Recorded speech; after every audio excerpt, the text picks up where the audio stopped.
Então, eu preparei um tema hoje para discutir com vocês que trata de uma ideia,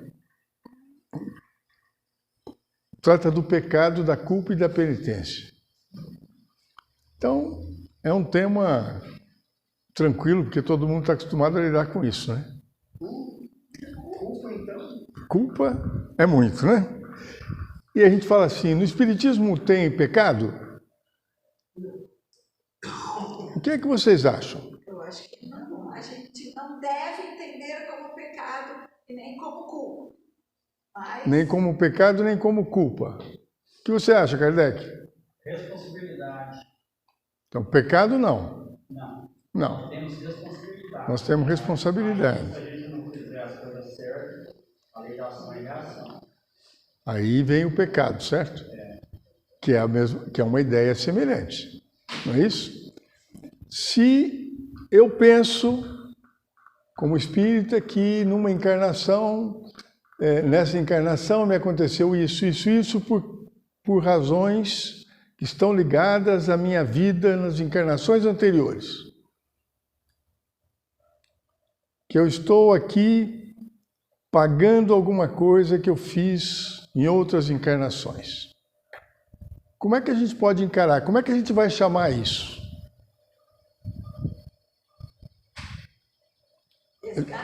Resgate. E qual é a diferença do resgate para a penitência? Um é imposto, outra é consequência. Um é imposto, o outro é consequência.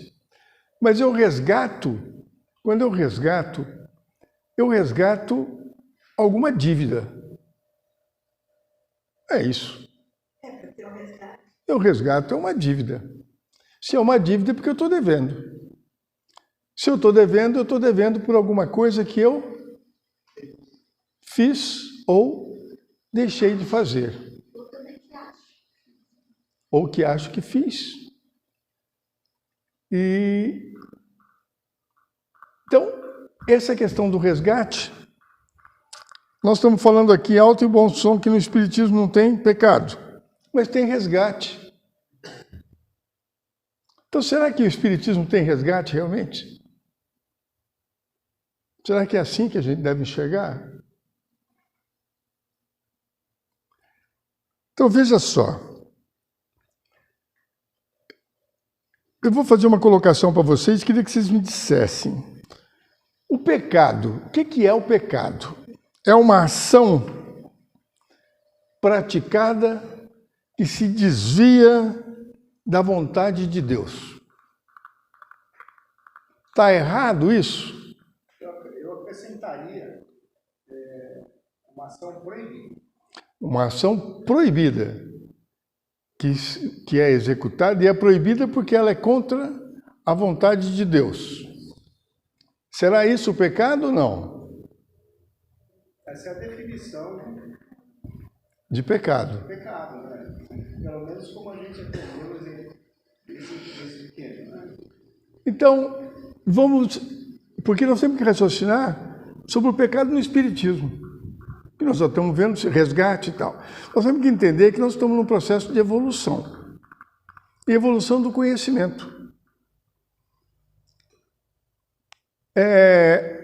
Tem vários livros espíritas ali.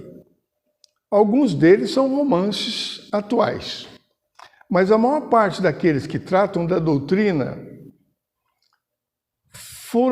foram escritos ou foram psicografados, ou o que quer que seja, há no mínimo 130 anos atrás. O mundo mudou muito de 130 anos para cá. Nós descobrimos coisas que a gente não descobria, não conhecia. Quando grande parte daquilo foi escrito, as mulheres não podiam votar. Por que as mulheres não podiam votar? Porque eram mulheres. Não. Só porque eram mulheres. Então elas não podiam votar, elas não tinham esse direito. E em muitos lugares hoje, países hoje a gente ainda tem essa mesma condição. A gente fala, vamos falar de um país aqui que é um país interessante, que a gente ouve falar nele toda hora, Turquia. Não é? Não é a Arábia Saudita, não é o Irã, a Turquia. Eu tenho uma conhecida que foi estudar na Inglaterra, conheceu um turco que estava estudando jornalismo com ela na Inglaterra, ela era jornalista da revista Veja, e os dois resolveram se casar e vieram para o Brasil. Como ele teve dificuldade para trabalhar aqui no Brasil, eles ficaram aqui 2 anos. E ele teve dificuldade para se encaixar. E ela era repórter da revista Veja, na época. Então, a família dele começou a chamar, e ele resolveu voltar, ir para a Turquia. E ela foi junto. O cara era um cara excepcional, de trato legal e tal. Quando chegou na Turquia, acabou. Aí a família começou a pressioná-lo. Primeiro, a sogra começou a pressionar ela, porque ela tinha que ter umas atividades femininas. E não. Se os homens estavam reunidos, ela não podia participar. Então você pega uma jornalista brasileira, que fez jornalismo no Brasil, era jornalista da Veja, foi fazer doutorado na Inglaterra, não podia dar opinião porque era mulher. Bom, no começo ele segurou a barra, depois começaram a pressionar, porque ele começou a mudar um pouco a postura dele. Ela falou, então vamos terminar isso e eu vou para o Brasil. Quando ela foi comprar a passagem para vir para o Brasil, ela não podia comprar a passagem sem autorização dele. Tinha que ter autorização dele para isso. Né? E a família não queria que desse autorização. Mas no final das contas, ele acabou dando autorização e ela voltou para o Brasil. E aí? Como é que isso acontece no mundo de hoje? Então, o mundo mudou. Quando esses livros foram escritos, a mulher vivia nessa chibata. Até hoje, né, tem muitos países onde a mulher vive embaixo dessa chibata. E isso é respeito. No entanto, isso é praticado. Isso está de acordo com as leis divinas? Mas, no entanto, foi praticado. Isso as igrejas ou as religiões alguma vez se levantaram contra isso? Que vocês tenham conhecimento? Não. Então você vê bem. Se o pecado é uma ação praticada contra a vontade de Deus, esses homens que fizeram isso no passado, inclusive nós devemos ter participado disso, porque a gente deve ter encarnado aí há 200 anos atrás, né? Nós vivíamos de acordo com a vontade de Deus na época. Então nós podemos dizer que Deus mudou a vontade dele de lá para cá? O que é que mudou? Aí vem a segunda questão. O pecado é uma ação contra a vontade de Deus, praticada por um homem mau, que se desvia da vontade de Deus? Não necessariamente. Mas, se o pecador precisa ser castigado, é porque ele é mau? Ou ele é bom e é castigado? Ou ele não cumpriu o dever de casa, por isso ele está sendo castigado? Ou, por que será que ele, na próxima encarnação, ele vai ter que resgatar alguma coisa? É porque ele não foi bom na encarnação anterior. Não é isso? Não. Supostamente. Esse ser bom ou ser mau, qual é o parâmetro? É o parâmetro da vontade de Deus.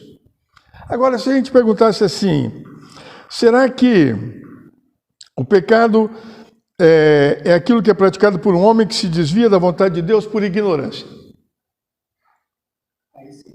Se é por ignorância, Ele não cometeu nenhum pecado. ele não cometeu pecado? Então ele não vai ter o que resgatar? É isso? Sim. Ótimo. Aí eu pergunto para vocês o seguinte, qual é a diferença entre o homem que acha que o papel da mulher é estar em casa cuidando dos filhos, certo? Não deve participar, porque é uma obrigação dela cuidar dos filhos, e o homem que fala que a mulher é um espírito pensante que está aqui para viver experiências, para se desenvolver, e as responsabilidades são iguais. Qual a diferença entre um e outro? O que será que está de acordo com a vontade divina? Cuidar dos filhos, ou viver, cuidar dos filhos também, mas viver plenamente. É que cuidar dos filhos é uma parte da tarefa da mulher tradicionalmente. Então isso é difícil de você mudar culturalmente. Pois é. Não religiosamente.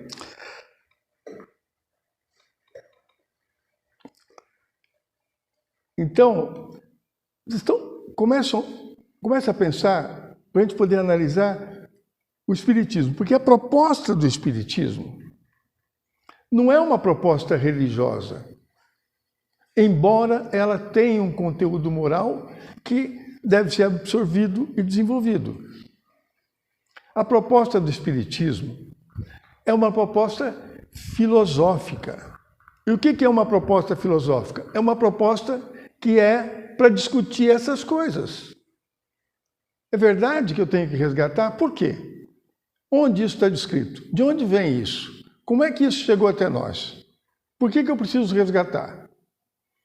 Será que o espírito que transmitiu essas informações no livro XYZ, ele tinha um forte conteúdo católico? Será que ele precisava colocar daquela forma para o livro dele ser aceito? Porque valia mais partes do conteúdo que eram importantes para ser assimilado e desenvolvido do que todo o conteúdo? E para fazer isso ele tinha que fazer algumas concessões? Pode ser. E aí é nossa responsabilidade separar o joio do trigo na informação. Faz sentido isso para vocês? E aí eu pergunto para vocês o seguinte: se o pecado é alguma coisa feita contra a vontade de Deus, por ignorância ou por maldade, qual é a vontade de Deus? Quem é que sabe qual é a vontade de Deus?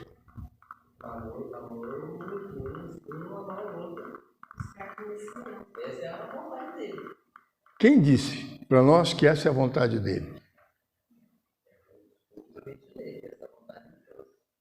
Essa vontade de Deus foi transmitida por quem? Para nós. Quem é que disse que o primeiro mandamento e o mais importante, qual é? E amar ao próximo. Essa é a vontade de Deus? Pode tirar todos os outros que esse é o verdadeiro? É.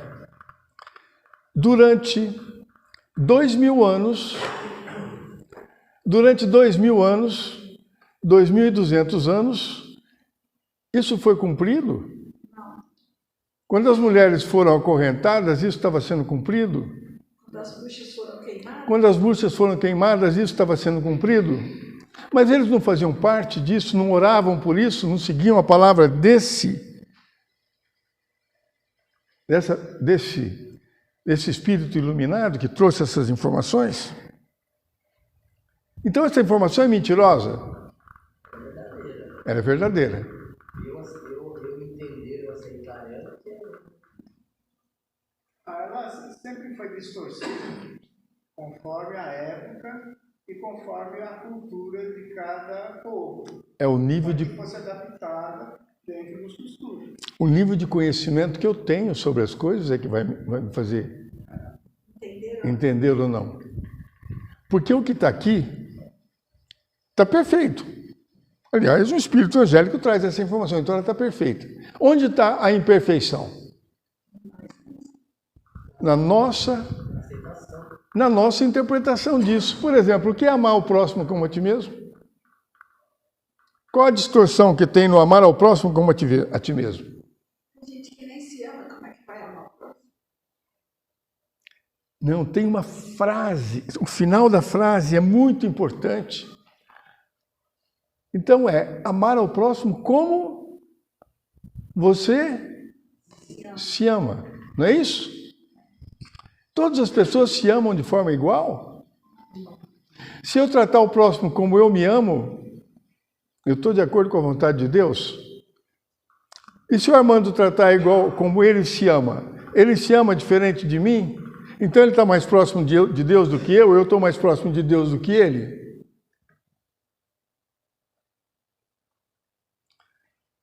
É mais fácil recitar isso do que praticar, enxergar esse conteúdo. Né? Então, como a ti mesmo significa que a medição de todas as coisas, qual é? É Deus? É a minha. Eu meço os outros pela minha régua. Não é assim? Está errado isso? É uma medida chão. Mas tinha que ser assim. Podia ser diferente? Não. A gente nem entendeu isso, imagina. Não pode ficar na evolução de cada um. Não pode ficar na evolução de cada um. Se a nossa evolução é diferente, se eu tiver a minha baliza, já está bom. Certo? Se eu tiver a minha baliza, já está bom. Se eu for empático, já está bom. Já está bom. Não é isso? O que importa é que eu aprendo e cada vez o meu conceito de amar a mim mesmo sobe. E eu vou melhorando a cada dia. Mas nós melhoramos de forma diferente. E aí você vê a sabedoria que tem nas questões do Evangelho. A gente que limita o conceito, né? Então lá fala assim, não julgueis, porque com a mesma medida que julgares, serás julgado. Ou seja, quando ele fala para você não julgar, é porque se existe a diferença do amor ao próximo como a ti mesmo, se isso é diferente de um para o outro, aquele que entende o amor assim, vai ser diferente daquele que entende o amor assim. Mas ele aqui está num esforço tão grande quanto esse aqui. E os dois estão muito distantes da suprema sabedoria, do supremo entendimento, da suprema bondade, da suprema justiça, que é Deus. Se aquele tem pouquinho, se ele der o amor dele, ele não vai sofrer, se ele conseguir. E ele merece pagar uma pena por isso? Por exemplo, o pai que educava os filhos, impondo castigo, há 80 anos atrás, estava errado? Não, estava certinho. Para a época e para hoje. Deveria continuar assim.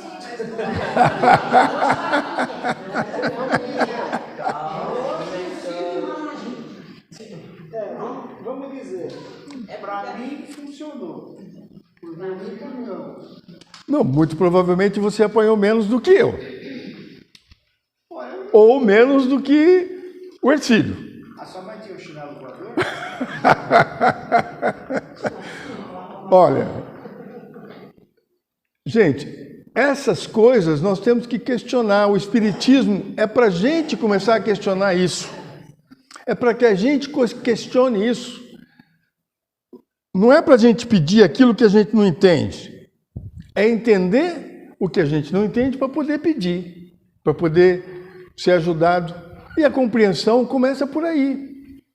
Então a gente fala assim, não, mas nós não podemos questionar, porque é assim que tem que ser, as encarnações são para resgatar e tal. É o mundo de expiação e provas. Expiação é... O que significa a palavra expiação?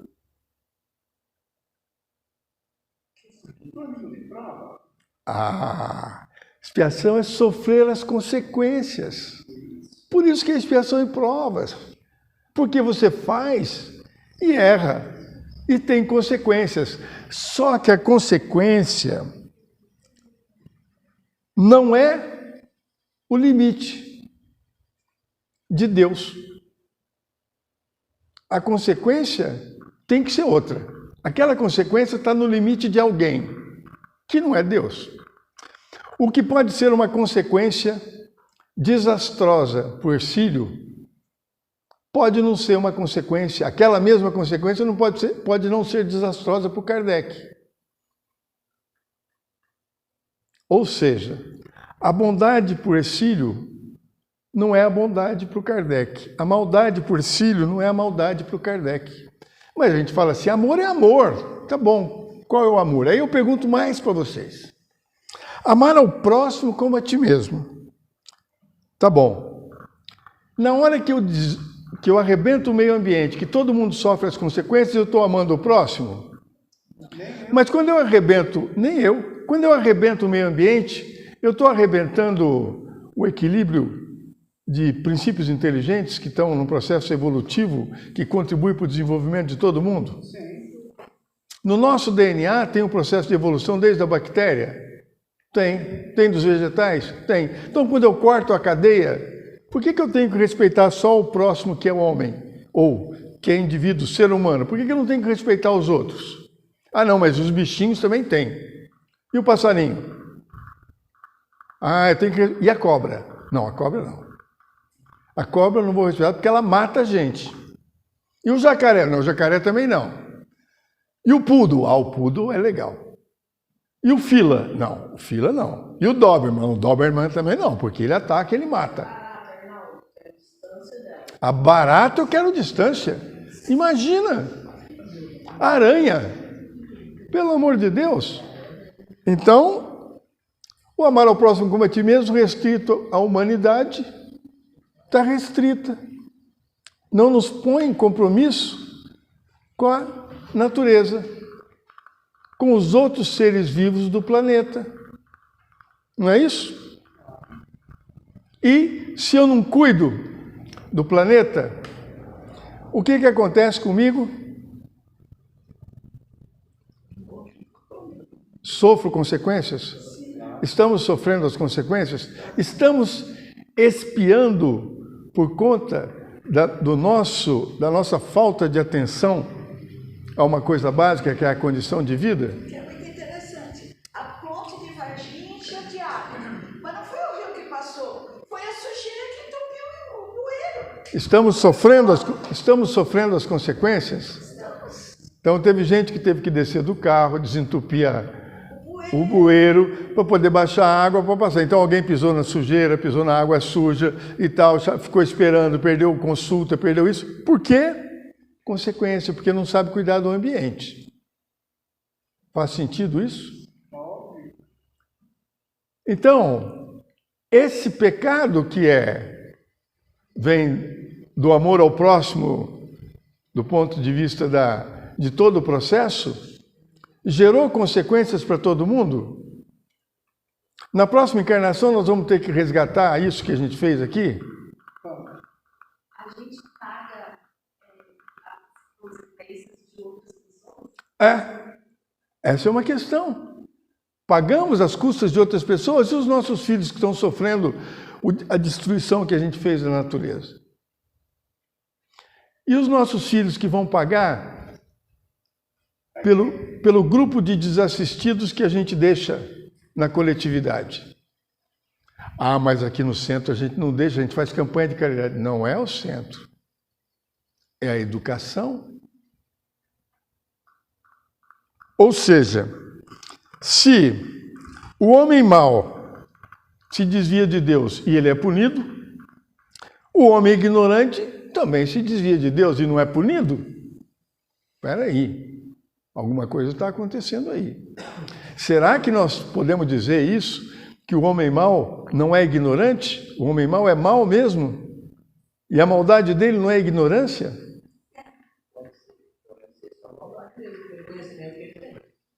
Pode ser só maldade pelo conhecimento que ele tem? Pode ser uma interpretação errada.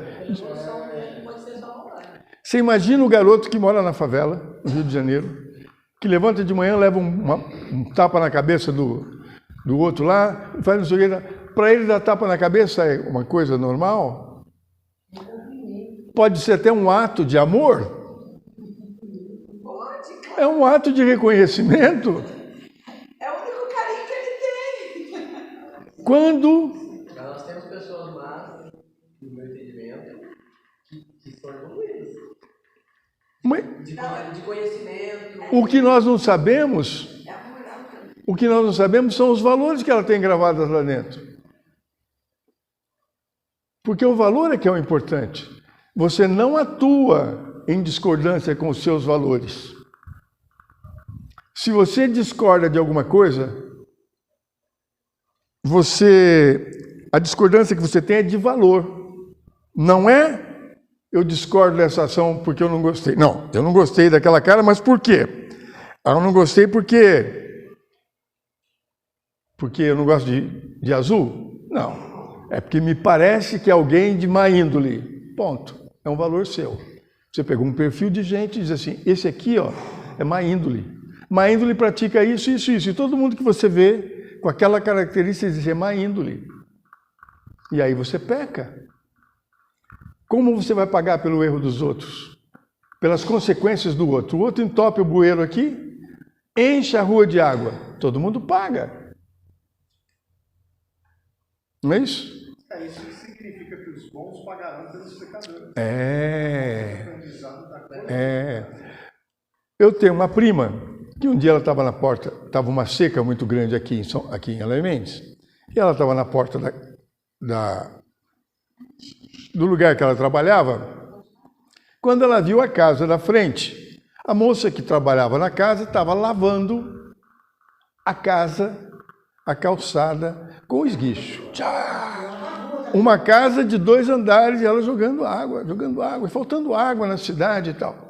Ela não aguentou, ela falou, mas escuta, como é que você lava a sua casa, a casa aí desse jeito, num momento desse de falta de água? Aí a moça deu uma desculpa, foi lá para dentro. Daqui a pouco a patroa dela abriu a janela e falou para minha prima assim, falou, escuta, quem é que paga a água da minha casa? É você ou eu? É você. Então, eu gasto a água como eu quiser. É minha, eu é que pago, então o problema é meu, não se meta com ninguém. Pronto. E aí? Tem valores diferentes? Do ponto de vista dela, nem está tão errado. Não está errado. Ela está pagando. Se ela não estivesse pagando, tudo bem. Se você for no argumento, ela vai falar assim, não, mas com o dinheiro que eu estou pagando, a prefeitura deveria pegar o dinheiro que todo mundo está pagando e pesquisar mais água para não faltar água. Então o problema é da prefeitura, não é meu? Mas, assim, passou uma questão que eu comigo também uma vez. A minha vizinha de frente, toda semana, quase todo dia, estava lá. Aí eu falei para ela também isso. Disse, nossa, você gasta muita água. Aí ela pegou e falou assim, né? Não, essas palavras, que quem paga minha água sou eu. Mas ela usou um jeitinho.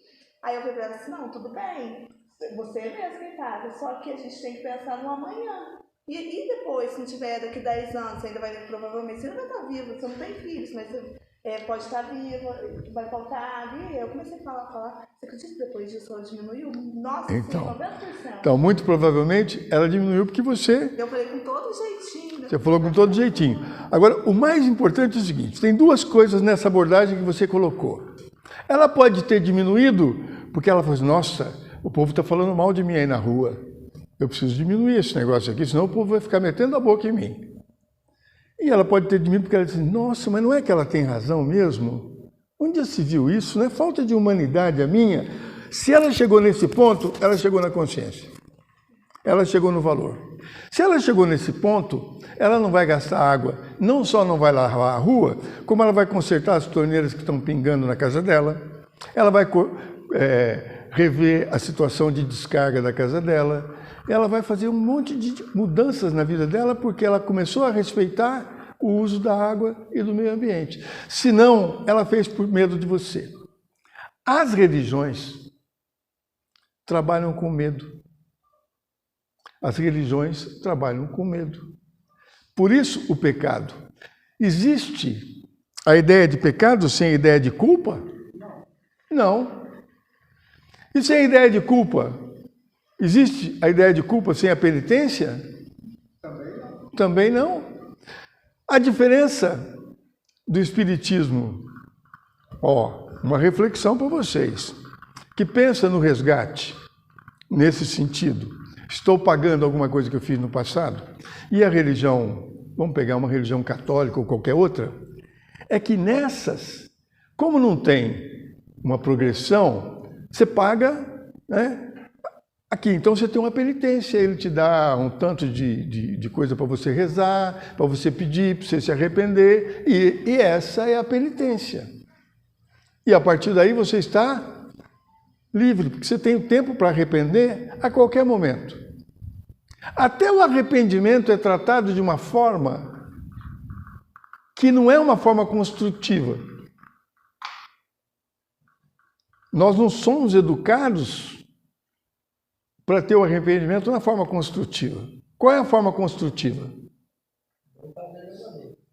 Não fazer não garante isso. A forma construtiva é a consciência. Mas não é a consciência porque eu não devo fazer. Não, é porque eu entendi a realidade das coisas e a partir daí eu não faço. Não é por medo. A moça pode ter deixado de lavar por medo. Falou, ela vai me dedar para a prefeitura vai chegar aqui e vai fazer alguma coisa. Não, mas eu acho que foi fácil. Não, estou aproveitando a sua colocação só para trabalhar o assunto, certo? Então, ela pode ter feito isso por medo, pode ter feito isso por consciência. A consciência é o que nós buscamos. Esse é o ponto central. Agora, dentro do ponto de vista espírita, se você vive nesta encarnação desperdiçando água, e você sabe que você vai reencarnar uma nova, vamos dizer assim, que a sua consequência será viver num mundo sem água. Então, isso será um tipo de resgate, vamos dizer assim, né, entre parênteses. Mas é que é difícil você conseguir pensar fora da sua realidade, do seu ciclo de vida aqui na Terra. Eu imagino que seja... É por aí. Esse é um caminho. Mas isso é o caminho da expiação e provas. Porque quando você estuda o processo da água, o que gera e tal, você ganha uma consciência que você fala, olha, não é assim. Por quê? Porque a corrente marítima que está gerando, que traz as frentes frias e traz a frente quente, que a umidade que faz chover, ela esquentou, ela não está trazendo o mesmo processo. Com isso não vai chover aqui. Quando você entende isso, você muda o seu olhar para as coisas. Faz sentido? Não, é isso. E você muda para a eternidade. Você muda para a eternidade. Então, essa reflexão sobre a questão do pecado é para a gente fazer. A medida está em nós mesmos. E por que a gente ouve dizer que Deus é justo? Não dá uma pena maior que você pode carregar. De onde será que vem essa noção da justiça divina que não te dá uma pena maior do que a que você pode carregar? Você crê no amor infinito dele. Aí já não é concreto, não é isso. Mas aí ele teria que estar julgando você e falar assim, sua pena agora é essa. A sua é essa aqui, A sua teria que ter um julgamento assim. Isso não é digno da inteligência. E para aceitar isso aí vai ser entendimento também. Porque se eu falar assim, a cruz que eu tenho que carregar, a pena que eu vou carregar é porque eu consigo, é só uma questão de entendimento. Porque muitas pessoas não vão aceitar isso se não tiver esse entendimento. Claro. Só uma questão de entendimento para aceitar isso aí. Vou dar para você a origem desse negócio. Santo Agostinho. Santo Agostinho é considerado o príncipe da igreja. Santo Agostinho viveu 400 anos após o Cristo. 400 anos. A Igreja Católica, que foi que disseminou a ideia fortemente no mundo, surgiu 70 anos, de fato ela surgiu a partir do Constantino, a católica, não o cristianismo. O cristianismo surgiu antes. O cristianismo vem do Paulo de Tarso. A Igreja Católica vem do Constantino, 320 anos depois da morte do Cristo. E o Santo Agostinho viveu 400 anos depois de Cristo, quer dizer, 70 anos depois da Igreja Católica. E ele começa o raciocínio, ele era um filósofo, e ele estudou vários ramos da filosofia naquela época. E ele começa o raciocínio assim: se Deus ama infinitamente a humanidade, evidentemente não quer que a humanidade sofra. Palavras dele. E se é onipotente, pode proteger a humanidade de todo o sofrimento. Então, como se explicam todos os sofrimentos presentes no mundo? Esse é o raciocínio de Santo Agostinho. Se nós somos filhos de Deus, Deus é o máximo inteligência. Se Deus nos ama como filhos de Deus, Ele poderia minorar o nosso sofrimento? Por que Ele deixa que a gente sofra? Porque nós temos livre-arbítrio, fomos criados simples e ignorantes. Aí, o Santo Agostinho começa a responder. Ele fala assim, ó, as criaturas são criaturas de Deus. Deus criou as criaturas do nada. E colocou nas criaturas uma vontade imensa de mudar, de progredir. As criaturas têm essa vontade porque elas têm que sobreviver, elas têm que viver. Todas têm que preservar a vida. Desde a minhoca foge de você, a cobra foge de você, os animais fogem porque eles têm que se preservar, eles têm que se cuidar. Então, isso é uma coisa que move todo mundo. Então, as espécies buscam a segurança, fazer melhor, conseguir mais estabilidade, ser mais tranquilo, preservar, não se deixar morrer, não se deixar matar. Enfim, isso aí é o movimento que as criaturas têm. E com isso, elas têm que tomar decisões. Elas tomam decisões o tempo todo. Então, Santo Agostinho, a partir dessa análise que ele fez, ele falou, o defeito não está em Deus, está na criatura. Porque Deus, sendo perfeito, fez tudo perfeito, não faria a criatura imperfeita. Então, a criatura é que tem os defeitos. E onde a criatura tem o defeito? Quando ela toma decisão. E onde está o defeito da criatura? Está na moral. Está na moral. Então, ele define o mal. O que é o mal? É a ausência de Deus. Então, você é um homem mau. Não, você não é um homem mau. Você toma atitudes más frente a determinadas situações. Porque nessas situações você não compreende a mensagem de Deus para essas situações. Então vamos pegar o menino da favela que apanha todo dia. Para ele bater é normal. É uma ação normal, típica desse processo. É uma ação típica desse processo. Então Santo Agostinho diz assim, então o problema está no livre-arbítrio. Então ele é que diz que nós... Então Santo Agostinho falou, olha, nós não temos um destino traçado. Porque nós temos o poder de decidir. Se o nosso destino tivesse sido traçado por Deus, a gente chegaria certamente na posição, certo? Mas nós temos um destino traçado por Deus lá no final, mas o caminho é nosso. Isso que o Santo Agostinho descobriu. Então a gente toma as decisões, e ao tomar as decisões, algumas levam a consequências boas e outras a consequências ruins. Não é isso? E aquilo que leva a consequência ruim gera sofrimento. E aí o Santo Agostinho começa a pensar no que gera sofrimento. O que é que move a gente que gera sofrimento? Então ele fala assim, o que gera o sofrimento é a paixão e não a razão. Quando você coloca a razão, que é a racionalidade, subordinada à paixão, você vai tomar decisões que vão gerar sofrimento. Então,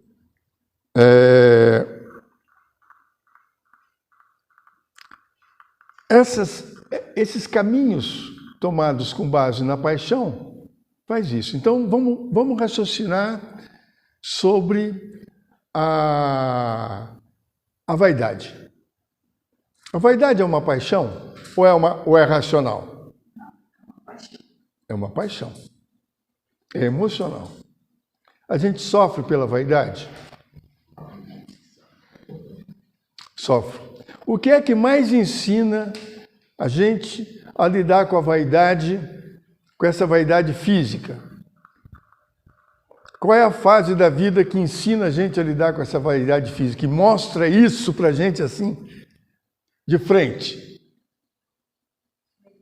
A velhice. Você perde a beleza, você perde a força, você perde a memória, reduz a inteligência porque não tem material de trabalho, você perde o condicionamento físico. E aí vai ficando o que interessa, que é a essência. Vai demorar para eu aprender isso. Vai! Você está muito longe disso, né? Então, as paixões vão diminuindo.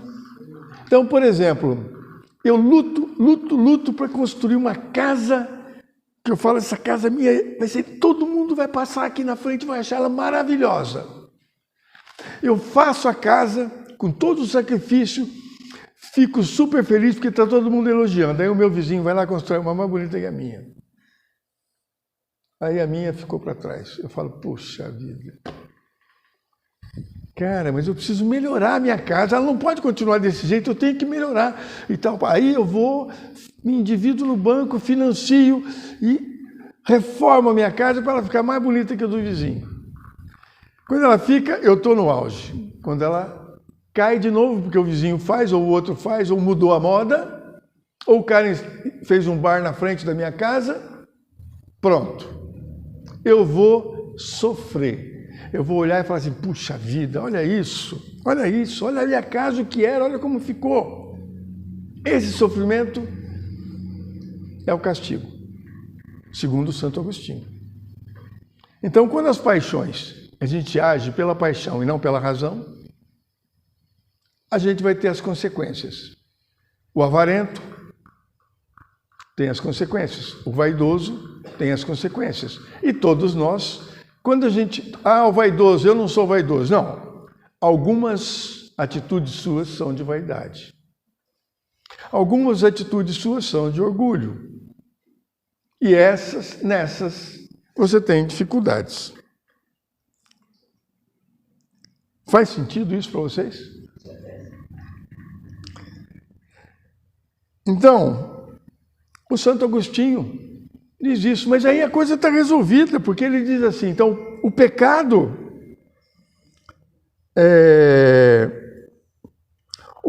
leva a um estado de desordem.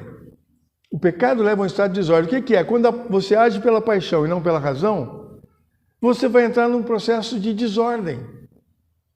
Porque você colocou o objetivo numa coisa que é passageira, que é efêmera. E na hora que ela passar, você vai sofrer. É uma questão de tempo. Você vai sofrer. O cara diz assim, eu preciso ganhar muito dinheiro. Eu tenho que ganhar dinheiro. Eu tenho que ganhar dinheiro. Eu tenho que ser rico. Eu tenho que ser rico. Na hora que ele está com bastante dinheiro, começa o sofrimento dele. Ele tem medo de perder. E o medo de perder é absurdo para quem pensa que a segurança está no dinheiro. O medo de perder é absurdo, porque você vai perder. Então eu tenho que fazer uma aplicação financeira. Fulano falou assim, o juro vai cair, eu vou perder dinheiro, corre lá, tira. Emprestei o dinheiro para o Armando. O Armando vende pela internet, a internet está ruim e tal. Nossa senhora, Armando, aquele negócio, será que a gente não pode acertar? Ô, Arnaldo, o mercado está muito ruim agora, eu não estou conseguindo, vou ter que esperar um pouco mais. Pelo amor de Deus, será que o Armando não vai conseguir? Todo dia eu rezo para o Armando conseguir vender e pagar minha dívida. Estou sofrendo? Estou. A minha pena está sendo justa? Justíssimo. Qual é a medida da minha pena? O seu sofrimento. Do meu sofrimento. Qual é a medida do meu sofrimento? O tamanho da sua preocupação. O tamanho da minha preocupação, o tamanho da minha insegurança, o tamanho da minha vaidade. Se eu perdi tudo, acabou. Estou vivendo tranquilamente. O dinheiro já não é mais importante para mim. Está me faltando isso? Não. Está me faltando aquilo? Não. A velhice é sábia. Porque ela tira a tua ambição de ganhar. Ela diz, eu tenho uma casa, a minha casa me dá conforto? Dá. Eu consigo viver nessa casa? Consigo. Vivo bem. Me falta alguma coisa? Não. Então por que eu vou? Eu estou em tempo de... Eu vou arrumar sarna para me coçar? Por que eu vou fazer isso?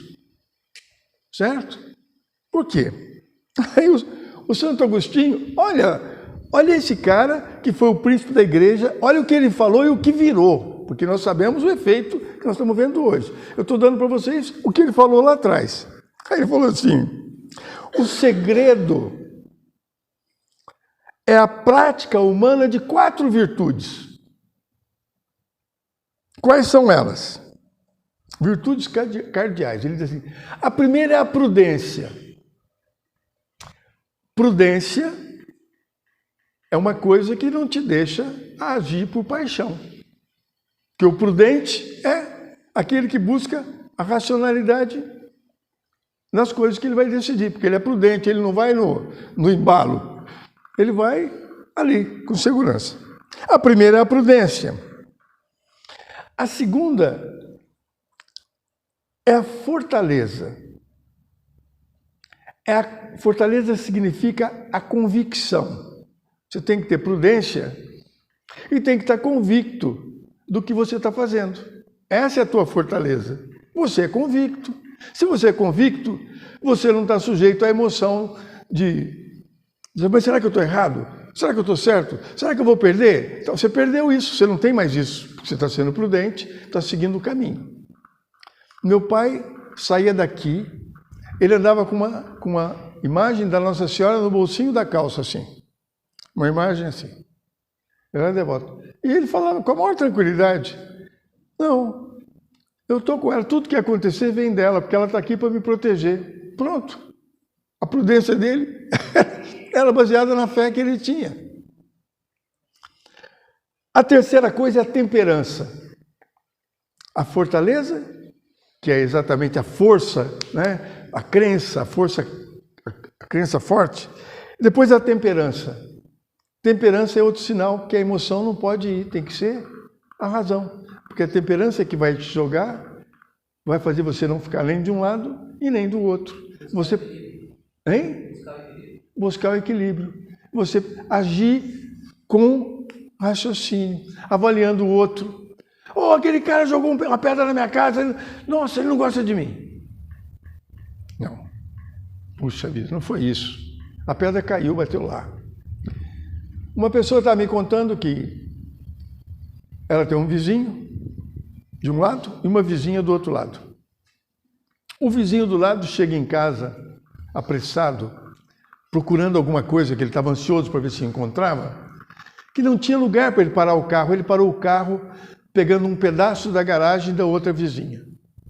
Desceu e entrou em casa para procurar o papel que ele queria. Aqui em Além Mendes, hein? E aí demorou um pouco de tempo para poder achar o papel. Quando ele chegou lá fora para pegar o carro dele não estava lá.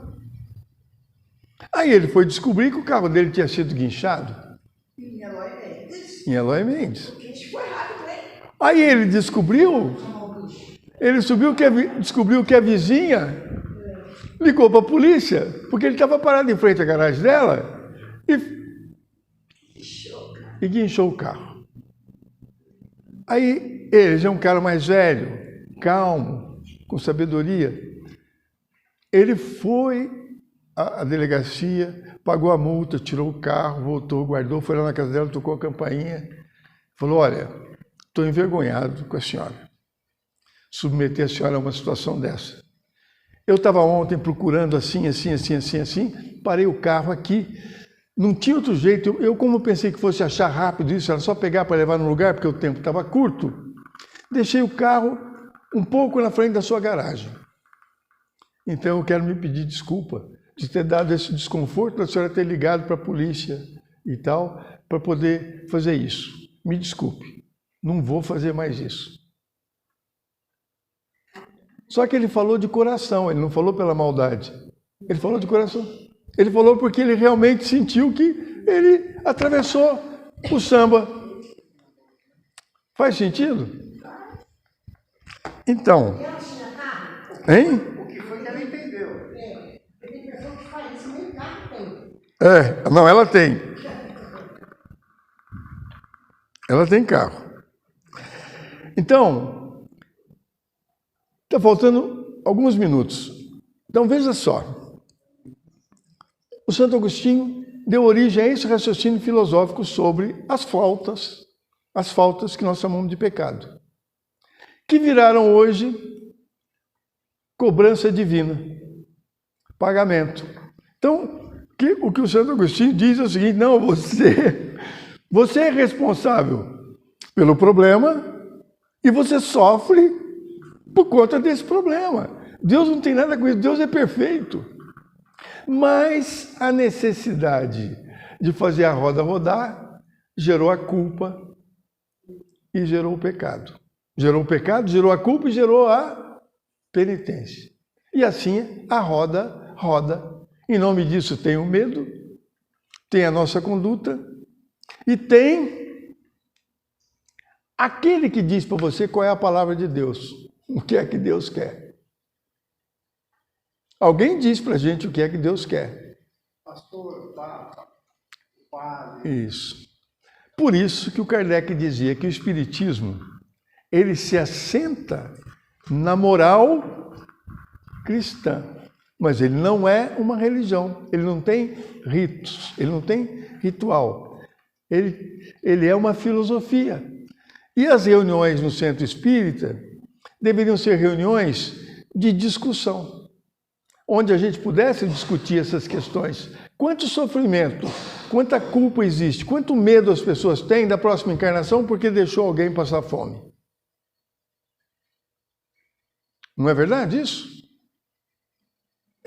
Quanto medo alguém tem, assim, eu vou desencarnar agora e aquela pessoa, eu não falei com ela, não vou resgatar e tal, na próxima encarnação eu vou ter que me haver com ela e não sei o quê.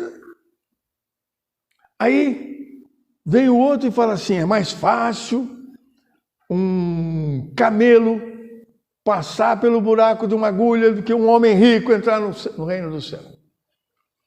E a gente falou, tá vendo? Ainda bem que eu não sou rico. Mas tenho todas as manias do homem rico. Pela explicação, você deu uma frase, Deus da cruz que você consegue carregar, Esquece. Porque o teu sofrimento é a medida do teu orgulho, da tua vaidade. Quanto mais você vai sofrer, porque você vai se frustrar. O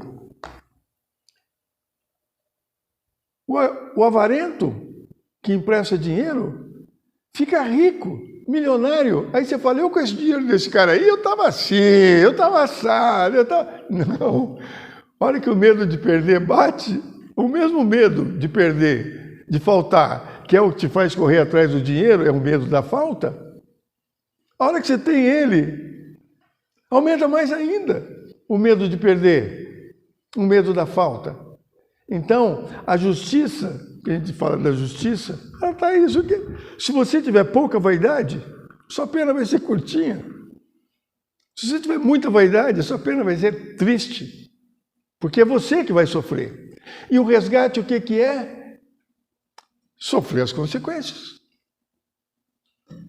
Sofrer as consequências. Tem uma peça do Molière, que é um francês, chamado O Avarento. é maravilhosa. Porque o cara, a vida inteira, ele vai atrás do dinheiro, do dinheiro, do dinheiro, do dinheiro. Ele vende a filha por causa do dinheiro, ele faz... Aí quando ele chega no final, que ele está velhinho, ali, ele não tem como voltar atrás mais, ele está morrendo de medo, porque agora ele não vai poder levar o dinheiro. Ou seja, ele não tem paz, ele passa a peça inteira sem paz. Então, essa questão das punições que estão descritas nas religiões e que o Espiritismo acabou adotando isso, não faz o menor sentido. Ah, mas será que eu, para me aprimorar, para ser mais empático, eu tenho que nascer de cabeça para baixo? Aí o Kardec fala para a gente assim, não. Você programa a tua encarnação com orientação para vir para um lugar, para viver numa família, para enfrentar determinadas dificuldades que vão ajudar você a desenvolver esse lado seu da percepção disso. A percepção que se eu gastar muita água, eu vou afetar o próximo. Tem mais gente vivendo no mundo que não sou só eu.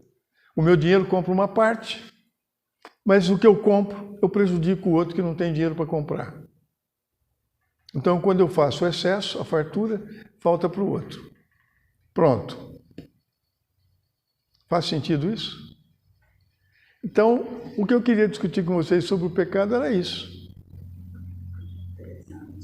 E nós vemos aqui na Terra para evoluir, né? Porque tem gente que fala que a gente precisa sofrer para isso. Imagina. Tá passando por isso. Se a gente está passando, que nós vemos aqui para evoluir. Para evoluir, para aprender. Porque quando você chega na idade que nós estamos, não, você não. Você não, Armando também não, que eu estou. Aí sim, aí você começa a ver as bobagens lá de trás.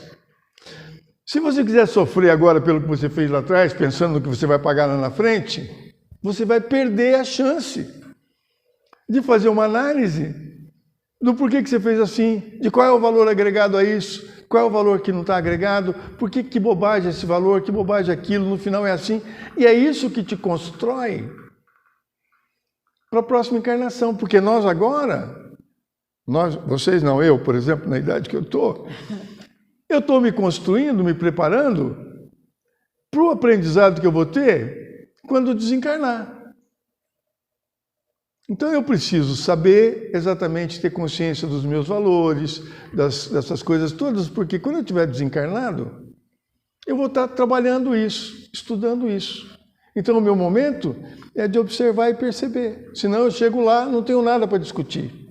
E lá atrás eu estava aprendendo, não tem como. É isso, lá atrás eu estava praticando uma série de coisas e aprendendo com as consequências. Faz sentido isso para vocês? Então, se alguém aqui tem esperança de numa encarnação, 2 ou 3 próximas, se tornar espírito angélico, eu aconselho vocês a tirarem o cavalo da chuva.